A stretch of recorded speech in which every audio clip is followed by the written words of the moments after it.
এক একজনের আমাদের মতো ভাগ্যবান মানুষের পাড়ায় এমন এক একজন মানুষ থাকে যে মনে হয় কি ভগবানের থেকেও আমরা ভালো। এমনভাবে সামনে গেলে এমনভাবে বলবে যে আমার মতো ভালো আর দুনিয়াতে কেউ নেই। যখন আমি গদগদ হয়ে তখন তারে মনে করো বাবা কি ভালোবাসে আমাকে, আমাদেরকে এত ভালোবাসে, আমাদের এত ভালোভাবে। তারপরে যত পেটের কথা আছে, যত গোপন কথা আছে, ভালো মন্দ কথা আছে, তখন আমরা কি ভুল করে মানে ভালো সেজে কথাগুলো কি করি, ভালো সাজিয়েছে আমাকে, তো কথাগুলো আমরা তখন সব বলে আমাদের কি ভালোবাসে, এরকম তো ভালোবাসার মানুষ তো নেই।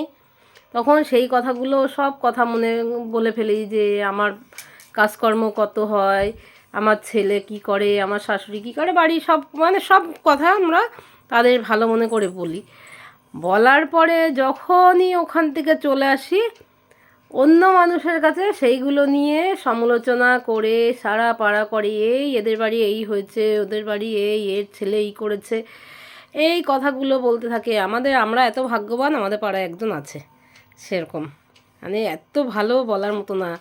কেউ যদি আসে মানে সামনের মানুষটা এত ভালো হবে, তাদের মতো ভালো আর কেউ নেই।